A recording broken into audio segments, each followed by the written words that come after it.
महाराष्ट्र की सरकार हर एक दोष, हर एक आरोप ये उद्धव बालासाहब ठाकरे पे लगाते हैं। मैं हाउस में अभी कहा, तो तुम्हारा कर्तृत्व क्या है? पंडित जवाहरलाल नेहरू का कर्तृत्व सेंट्रल गवर्नमेंट में और उद्धव बालासाहब ठाकरे का कर्तृत्व असेंबली में, या असेंबली में। तो विद्यमान सरकार का कर्तृत्व कुछ भी नहीं है। लेकिन भारतीय जनता पार्टी का हमेशा उन लोगों की एक बुरी आदत है की उसको मराठी में कहावत आहे की आपलं ठेवायचं झाकून आणि दुसऱ्याचं बघायचं वाकून, ही भारतीय जनता पार्टीला नेहमीची सवय आहे। तुमच्या कारकिर्दीत काय घडलंय ते सांगायचं राहिलं बाजूला। पाण्याची मीटिंग कोणी घेतली? वो पानी मुझे मालूम है, वो पानी देने के लिए मीटिंग किसने लिया?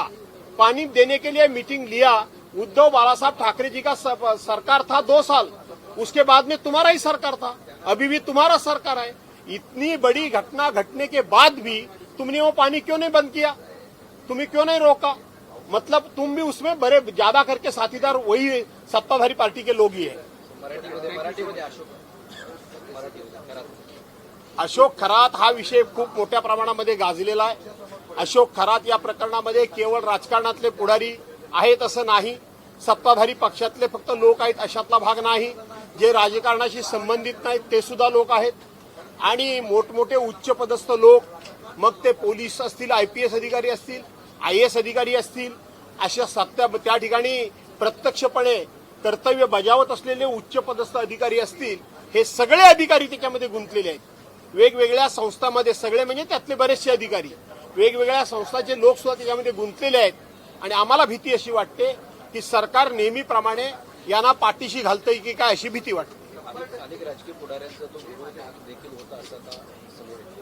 असं आहे, फक्त राजकीय पुढारीच का वाटतात तुम्हाला? मी पुन्हा पुन्हा सांगतो, पत्रकार पण आहेत त्याच्यामध्ये, अधिकारी पण आहेत त्याच्यामध्ये, वेगवेगळ्या संस्थांचे लोक पण आहेत त्याच्यामध्ये। याचा अर्थ अधिकाऱ्यांना सूट आहे अशातला भाग नाही किंवा पुढाऱ्यांना सूट आहे अशातला भाग नाही, पण पुढाऱ्यांना सुद्धा का अशा दळिद्री आणि अशा गोष्टी सुचतात मला कळत नाही। की आपण इथं महाराष्ट्रामध्ये शिवाजी महाराजांचे औषध म्हणून सांगायचं, आपण तिथं कायदे करायचे, आपण तिथं पुरोगामी महाराष्ट्राचे औषध म्हणून सांगायचं आणि तिथे जाऊन शेण खायचं। हे कशाकरता शेण खातात तेच काय मला कळत नाही। मोठमोठे पुढारी सुद्धा याच्यामध्ये गुंतलेली ही गोष्ट खरी आहे।